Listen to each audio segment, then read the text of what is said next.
guys, sana okay kayo, ako okay naman ako. And as you can see, andito tayo ngayon sa bundok. So from Wakayama papunta dito sa Tokushima.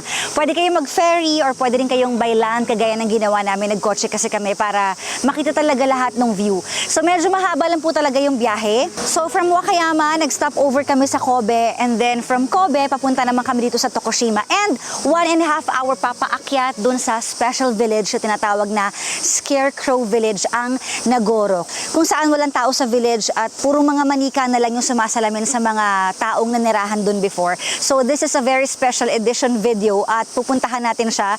Ang lugar na tahimik, payapa, pero tatatak sa puso nating lahat. So samahan niyo ako papunta sa Nagoro.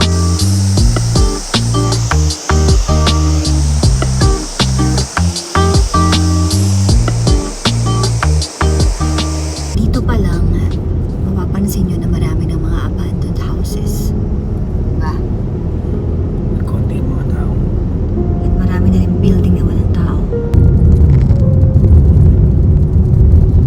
Parang deserted yung tao dito. Walang tao sa kalsada. Okay. Makikipot na yung daan. At medyo umuulan na, pero tutuloy pa rin natin to. Tingnan nyo naman kung gaano kakipot yung daan. Oh my gosh, hindi ka pwede may kasalubong dito, delikado. May nakikita na kami nitong mga abandoned houses na mangilan-ngilan. Ayan, kagaya nito. Ayan, wala na nakitira. Tingnan nyo to. Ang gaganda ng mga puno, ang tataas. So, on the way up, may mangilan-ngilan ng mga abandoned houses na nakita namin. And ito, bumaba kami saglit para tignan yung mga ibang abandoned houses dito. Like this one. Actually, may ipis na kanina. Buta na lang hindi ako takot sa ipis. So, puro mga punong kahoy na. Tapos itong bahay na to, ang laki niya pero wala na siyang tao. Nakakandado na yung kanyang pintuan. So, silipin natin.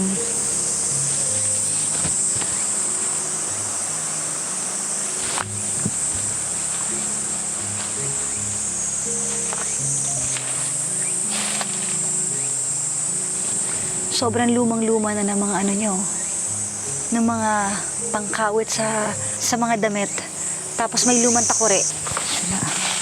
Actually, malaki yung bahay na to eh.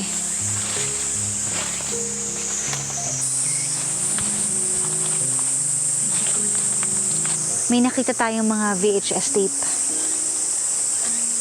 Pwedeng isa to sa mga memories nung mga nakatira dito, na may-ari ng bahay. Kaso wala na siya, yan. Actually, yung mga ganitong Akiya houses, ito yung mga Akiya houses na pinamimigay for zero. Yung iba, iniiwan na lang talaga nila kasi nga, kaysa magbayad sila ng tax at wala na rin mag-aasikaso. So, iniiwan na lang nila yung bahay na nakasara. At pati mga gamit, iniiwan na rin nila. So, ito yung mga pinamimigay na bahay na nasa mga bundok. At since nasa bundok tayo ngayon, for sure marami tayong makakitang mga Akiya houses. I wonder kung anong story ng bahay na to kasi sobrang laki niya eh. Ilang pamilya ang tumira, ano nangyari sa buhay nila. Alam niyo yun, maiisip niyo yung kwento na ganyan. Kaso, wala. Memories na lang ng mga gamit yung nagre-remind na minsan may tumira dyan. And kahit ganito, kahit lumang-luma na yung bahay, tingnan niyo naman yung view, yung tanawin. Tingnan niyo naman kung gaano kalinis yung tubig.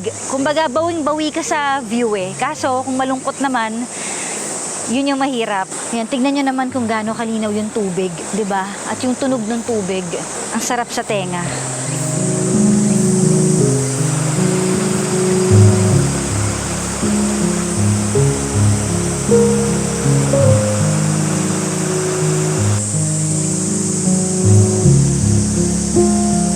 Tingnan natin kung may laman yung mailbox. Butas na pala siya sa ilalim. Wala na. May mga gamit po.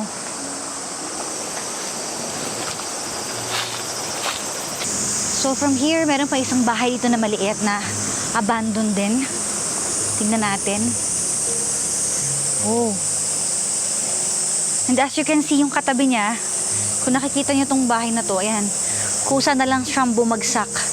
Ito, isa siyang malaking bubong na bumagsak na lang. Nag-ano na yung bahay, nasira na siya ng tuluyan. Sa katagalan siguro, tas puro lumot na yung ano. So, itong isa, tingnan natin.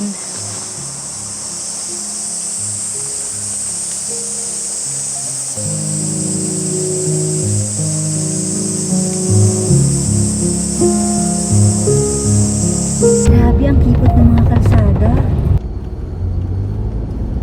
Grabe, puro lumot.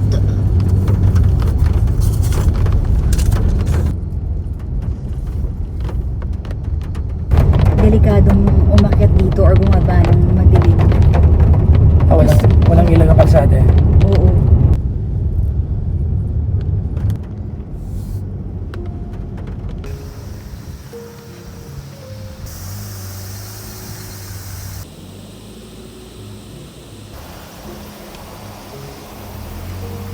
Ang tataas ng mga punong kahoy. Grabe.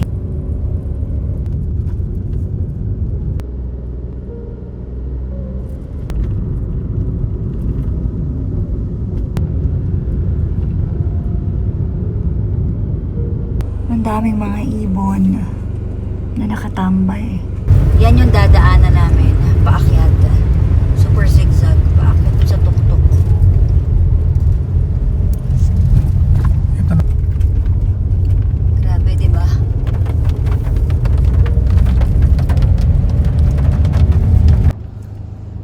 Okay. Ito, may kasalubong na kami. Ito yung nakakatakot. So, dapat ingat talaga sa pagmamaneho.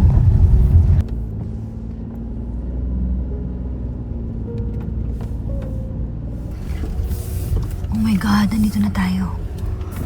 Ito na yung mga tao dito sa village. Oh my.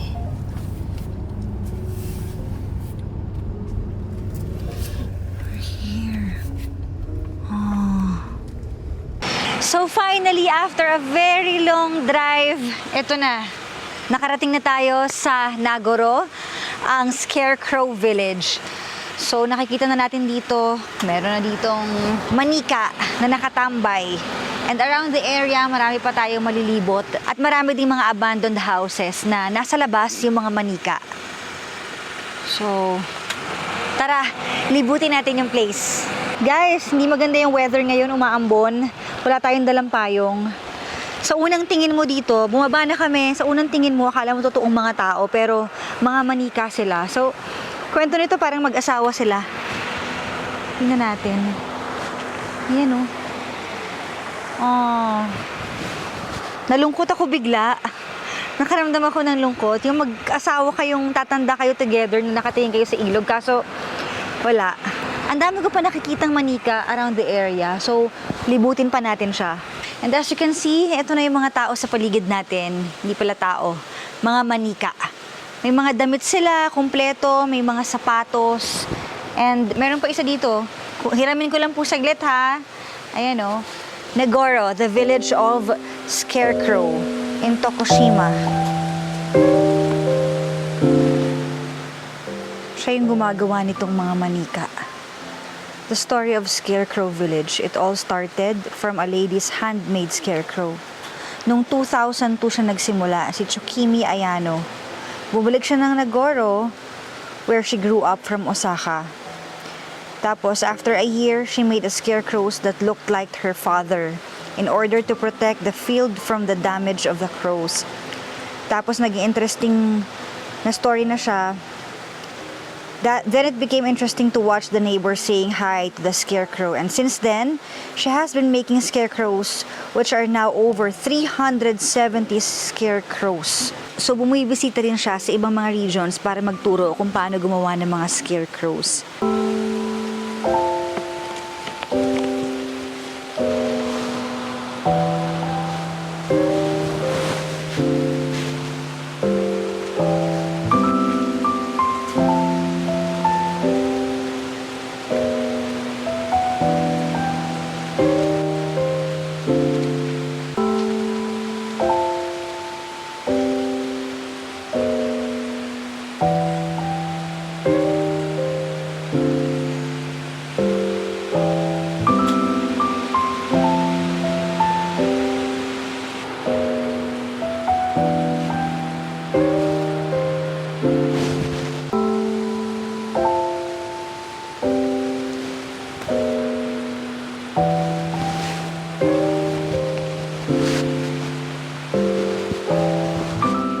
So dito sa tapat, meron ding mag-asawa, merong magnanay doon, yung mga manika.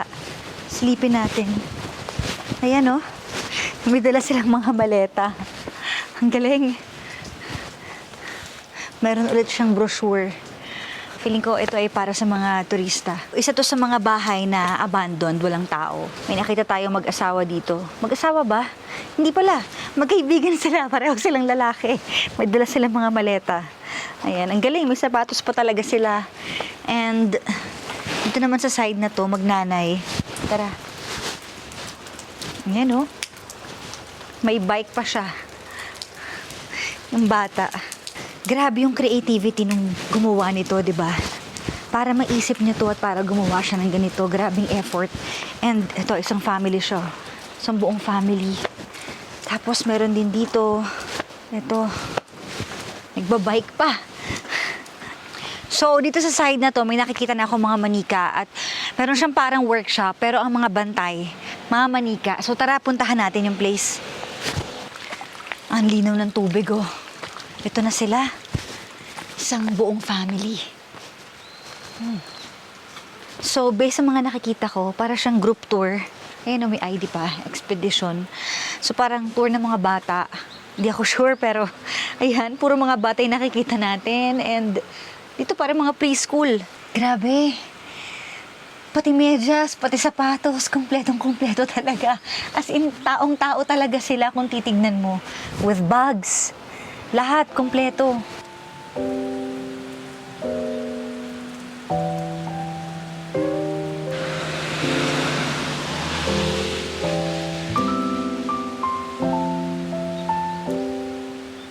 So, andito na tayo sa loob ng workshop. And as you can see, meron ulit babae dito na feeling ko siya yung nagtuturo ng workshop. Yun yung kwento niya. So, may nakikita ko dito mga shades. May pang painting, artwork, kumbaga. May brush. Ayan, kumpleto siya ng mga gamit. And kanina guys, nakita ko dumaan yung may-ari. So, I hope magkaroon tayo ng chance na makausap siya. Sana bumalik na siya agad. はい。あ意味がわかりませんけど、何ですか？もしもしはい。すいません。こんにちは。こんにちは。ちょっとメイクがね、ちょっと聞きたいことがあるんだって、今の人形とかね、歴史とか、なんでか、その人形が、ちょっと知りたいって言われたんですけど、それはできるんですか？どこから来られたんですか？フィリピンからです。今ブログ、YouTuber ね、ブログやってたから、ちょっとそれがちょっと知りたいんだって、それがお願いしたいんですけど。ちょっと今ね、お客さんが来るんで忙しいんですよ。今お客さんが来るんです。あ、そうですか。はい。わかりました。すいません、ありがとうございます。はい、すいません、どうも。 Ano daw, ante? Meron daw may customer daw darating na kailangan daw siya kaya busy daw ご siya めんなさ kaya い。あの人は Pero siya yun. oo Pero pwedeng magtanong lang kahit saglit? Hindi. 少しだけ知りたいことがあるんですけどいいですかってちょっとだけだったらもうちょっと忙しいんですよ今。どんなことでしょうか？聞いてください早く。はいtanongin mo na daw siya ne Okay. Mag-isa lang po ba kayo nakatira dito? 今一人でそこで住んでます。父親と二人です。dalawa daw sila ne Naasawa niya? 誰と一緒に父親と二人で住んでいます。二人ですか？はい。はいdalawa daw sila ne Dalawa lang. So, oo okay. So, hanggang ngayon gumagawa pa rin siya ng mga manika. 今までその人形がまだ今作ってるんですかって。はい作っています。o daw gumagawa pa siya. Okay. Bakit niya naisip na biglang gumawa ng manika dati? Paano siya nagsimula? なんで今までその人形が作ってるんですか？何が意味があるんですか？趣味です。趣味。趣味？趣味。 parang niya yun eh, teka sakit, ba sa Tagalog? Mamay, tandaan mo lang, sumi yung parang ano niya, yun daw yung ano niya, yung parang panata. Mm. Sumi. So parang yung kwento ba nung pagdating niya dito, wala na siya nakitang tao kaya nag-start siyang gumawa ng mga manika? Ano, imama de so ko dikita tokiwa dari mo inain discard. は Ano, imama de, ano, suko ga, ano,人が来るとかもいっぱいですかって。今たくさん外国の方が来ています。 Marami daw ng daigo ko, yung mga foreigner na pumupunta daw dyan. Ilan pang balak niyang gawin na manika? Ha? Habang buhay niya ba naiisip na Ano, imamatiwasu to, ano, suno ninyo ga skoteru desu ka? Tuto, ano, imama de, ano, zuto, suno ninyo ga skoteru desu ka? はい、作っています。23年ぐらい作っています。 20 years na daw siyang gumagawa ng Oh. manika. okay. Andito ba yung kauna-unahang manika na nagawa niya? 最初の人魚がすくった時はまだいますってあ、いません。いません。いますよwala na daw Wala na. Pero yung unang araw na gumawa siya ng manika, bakit niya biglang naisip nung araw na yon na gagawin ko tong mga manikang to? Yung unang araw na naisip niya. 最初人魚がすくってる時はそれがあなたが炭にすくってるんですか全部趣味です。趣味で作っています。yun daw yung pagpanata niya sabi sa una pa lang hanggang ngayon yun daw ang panata niya na gagawin niya yun Hindi, I mean, bakit niya naisip bigla na gumawa ng manika nung unang araw niyang ginawa yon? Anong pumasok sa isip niya? なんで最初からなんで今までなんでその人魚がすくってるんですかって趣味だからどう言うたらいいの？趣味で作ってるからなんでって言われてもずっと人形作りが趣味ですので。 yun daw yung niya panata naggumawa ng ninyo yun lang daw ang yun yung sinasabi niyang sumi Naisip niya lang bigla. oo parang ganun yun daw Ah. ang parang panata na sa una pa lang gagawa siya ng ninyo So wala na ibang tao dito sa village na to maliban lang sa kanya at saka sa mga manika? dalawa lang daw sila Asawa po ba niya yon?今の一緒にそこで住んでます誰ですか旦那さんですか父親です兄弟。父親。父親自分の父親です。 tatay daw niya Dalawa lang sila nakatira dito. oo tatay chiwa tatay niya ang kasama niya nakatira diyan Thank you so much. Arigato はい、 gozaimasu. どういたしまして。 Thank you. Nice to meet you. ありがとう。 Nice to meet you. I'm Kara. はい。 Kara, thank you. Thank you. ありがとうございます学校とかにもたくさんいますので行ってみてください。 Mhm. 行きましたスクール。 sa Gako daw may mga school daw diyan marami daw nakapunta ka na ba daw doon Hindi pa. Pupuntahan ko. Gako no ninyo ga school toko desu ka はい、そこも小学校も行ってください。 yun daw yung sa school mayroon daw doon din tinuturuan yung maggumawa So nagtuturo na rin siya. oo Okay. doon ka pang punta daw sa school Sige po. mm Sige po. Thank you. Arigato gozaimasu. si Masendomo Hi. Okay, napakaswerte natin dahil na-interview natin yung creator ng mga manikang to. And dito naman sa side na to, ito yung farming site. Meron din siyang manika na ginawa para dun sa mga nagpa-farming. So, kumpleto talaga siya, lahat ng klase ng tao, ginagawa niya. And sabi nga niya kanina, panata daw niya yun, parang habang buhay niya na siyang gagawin. And yung mga ganung panata, yun yung mga nagpapasaya sa tao. Hindi na siya umalis dito sa village na to. So, ibig sabihin, talagang ine-enjoy niya yung ginagawa niyang paggawa ng manika. Kumbaga yun na yung lifestyle niya sa pang-araw-araw. So, tara, libutin pa natin yung mga hindi natin nararating na may mga manika pa kasi sobrang dami talaga dito sa area. At hiniram ko lang pala tong umbrella na to. So, isasoli ko din po mamaya. Papakita ko sa inyo kung paano ko isasoli doon. At saka, message ko na rin naman siya kanina na, can I borrow this one? Sabi kong ganun. So, tara guys!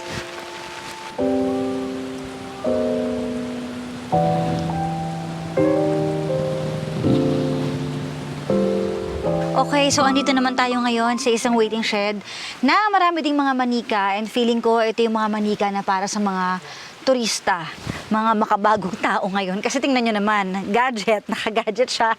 May selfie stick pa siya. Ayan oh. Ito yung mga turista. Oh, tingnan nyo, nakalagay oh, live streamer on Kick. So, live streamer siya. So, iba't ibang klase ng mga tao talaga. Ayan. As you can see. Eto, kita nyo naman. Galing siyang US. Dahil sa korbata niya. Ito naman, dalawang matanda na magbeshi. Gumawa talaga ako ng kwento. Mag-best friend sila. Ay, meron pa pala. Tatlo pala silang magtutropa. Diba? Ito naman. Ay, meron pa. Hindi ko alam, lalaki ba to o babae to? May flowers eh. So, babae siya. Boyish lang siya. Actually, meron pa dun sa loob.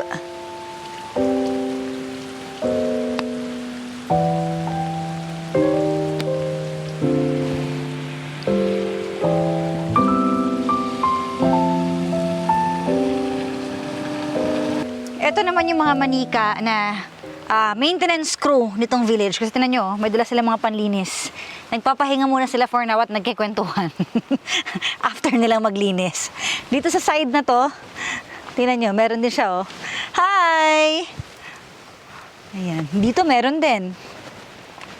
Siya yung traffic aid. Dito naman sa side na to, magtatay. Yan, businessman yung tatay niya. Tapos, ini-spoil niya yung anak niya. Alam niyo kung bakit? Kasi naka-pink lipstick, oh. Bata-bata pa, naka-pink lipstick. Tapos yung kilay brown. Tapos nagpa-color ka pa ng green. Talaga ba? O, di ba? Nakakatuwa.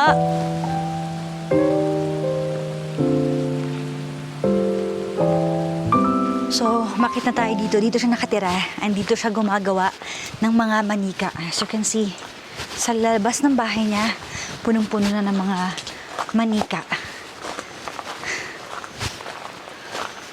Itong mga manikang to, yung sumasalamin sa isang complete family. Nanay, tatay, ate, kuya, tito, and everything. Yan, si Bunso. Lahat kompleto. So at this point, wala na tayong payong. Isusoli na natin kung saan natin siya kinuha. Dito natin siya kinuha. Iniram lang naman natin. Yan. Okay, libutin pa natin yung ibang lugar. Thank you po, Nanay, sa pagpapahiram ng payong. Bye-bye po. Alis na kami. So, andito tayo ngayon sa community center. For sure, maraming manika sa loob ang ginawa ni Ayano Chukimi, yung nakausap natin kanina. And dito pa lang sa labas, kita nyo naman, iba't ibang klase ng scarecrow life-size doll. Kita nyo naman si Grandma, si Grandpa, magkaakbay pa sila. And marami pa dito. May bata pa sa gilid, oh. So, tara, pasukin natin sa loob. So, dito sa place na to, sobrang daming mga manika. Hanggang dun.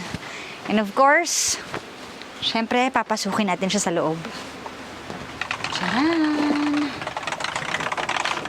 Wow! Ito hindi pa tapos, oh. Ganito pala siya. May dyaryo siya. Grabe. Alam nyo guys, isa to sa pinaka-interesting place na napuntahan ko dito sa Japan. Grabe, na-amaze ako. May mga dyaryo, may mga foam. Ito yung mga ginagamit sa paggawa ng manika. Bakit ka naman nakahiga dito? Lahat nagtatrabaho, nakahiga ka dito. Nakadikwatro ka pa. Yan totoo. Nakadikwatro siya. Oh. So ito, ay.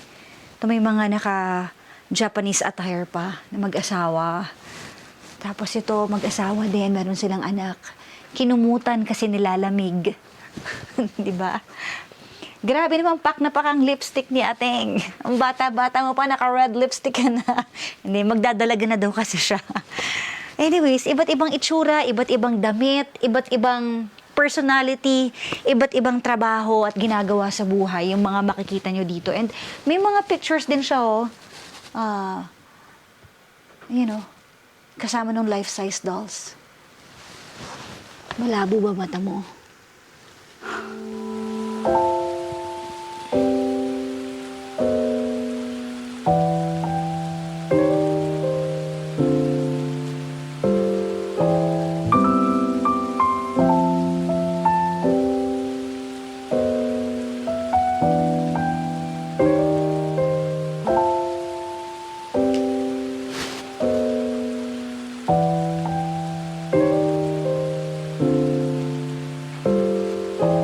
So, nung unang panahon, yung mga Japanese. Siyempre nakaupo, nagtsatsaa. Dito sa tatami. Ayan. Hello. Hi, Mare. May tray pa siya ng sigarilyo, oh. Dito naman yata sa side na to yung mga rockstar. May tattoo siya, oh. Ba't ka nagpatato? Ayan. Paray ng buhok, ah. Tsaka tinan yung pagkakagawa sa mata niya, oh. Brown eyes with long eyelashes. 'Di ba? Ayan siya. Si schoolgirl.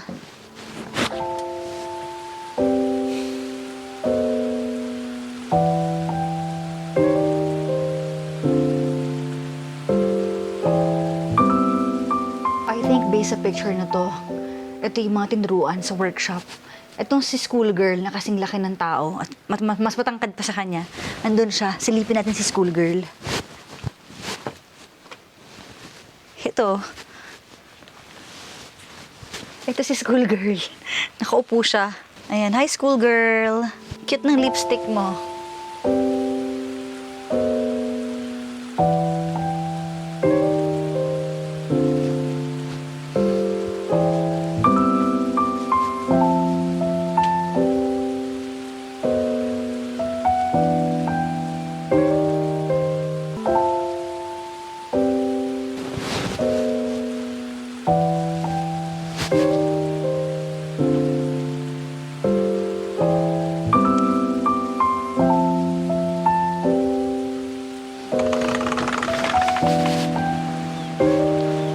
Ngayon, punta naman tayo dun sa school kung saan mas maraming manika ang makikita natin.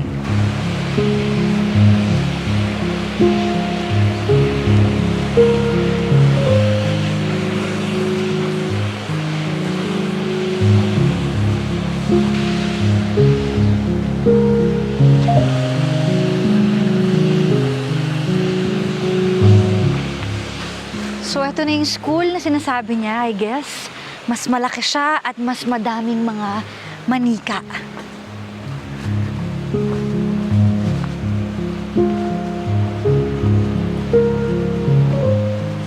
Okay, so ito yung mas malaking place. Wow. Let's go. Wow! Ang dami! Oh my gosh!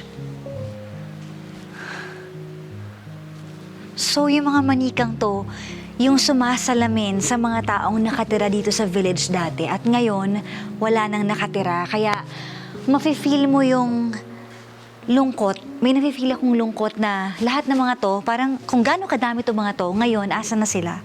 Wala na. So, tara, libutin natin. Oh, meron siya ditong tug of war, oh. Nag-tug of war sila. Team A tsaka Team B. Na-imagine nyo kung gaano kasaya yung ang daming tao na naglalaro, nag-games, and yung community kung gaano siya ka-vibrant. Ganto siya dati, pero ngayon, yun nga, mag-isa na lang siyang namumuhay.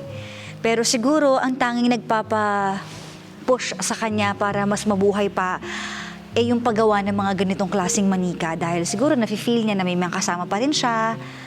Yung ganun ba? So, dito naman sa area na to, may kinasal and may show. Nasa stage tayo. And as you can see, andito yung cameraman, photographer / director. Yan.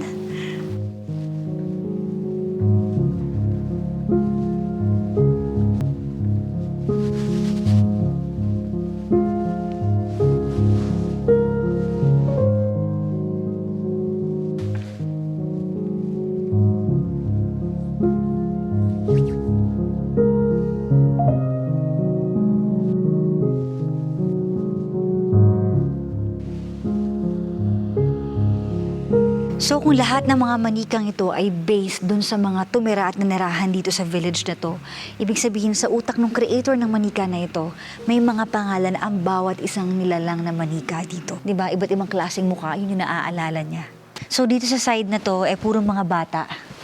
Ayan, kaliwat kanan ko, puro mga bata. Alam nyo guys, may kwento talaga sa likod ng mga ganito eh. Isa na ako doon, siguro masashare ko dahil ako, mahilig talaga ako dati sa mga Barbie. Tapos hindi ko madalas makuha yung gusto ko ng mga Barbie. Kaya ngayon, kahit matanda na ako, every time na nakakakita ako ng Barbie or mga dolls, gusto ko siyang bilhin kahit hindi na ako maglalaro. Kasi sumasalamin siya na nung dati, hindi ko siya makuha. So ngayon, nagko-collect ako kung saang bansa ako mapupunta ng mga dolls, Barbie, na-enjoy ko siya. Kasi napagkaitan ako before. So kung ano man ang kwento pa sa likod nito, nakaka-amaze yung gumawa nito. Can you imagine kung gaano kaingay ito dati at kasaya? Dahil dati, itong eskwelahan na to, punong-puno ng mga bata at punong-puno ng mga tao. Kung gaano kaingay at gaano kasaya dati, ngayon katahimikan na lang at puro manika na lang yung nakikita natin.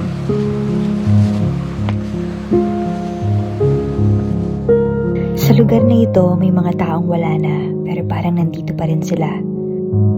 Tahimik silang nakaupo, nakatayo, naghihintay. Parang may kwento pa rin gustong sabihin.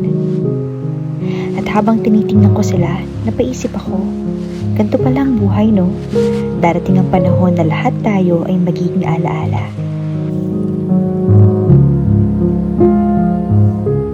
Ang mga lugar na minsan nating tinirhan, ang mga taong minahal natin, ang mga tawanan, mga pangarap, lahat lilipas din. Hindi pala ang mga manika ang nakakatakot sa Nagoro,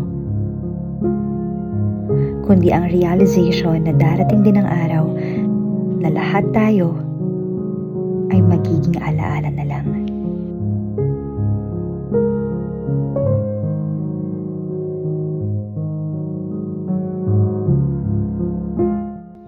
Pero siguro, hindi naman talaga nasusukat ang buhay sa kung gaano ito katagal, kundi sa kung gaano karaming buhay ang nahawakan natin habang nandito tayo.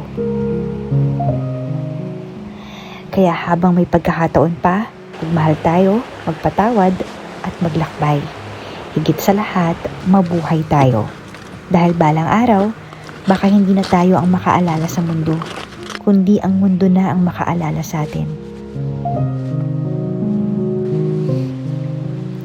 This is Nagoro, a village filled with dolls, but somehow it reminded me what it truly means to be alive.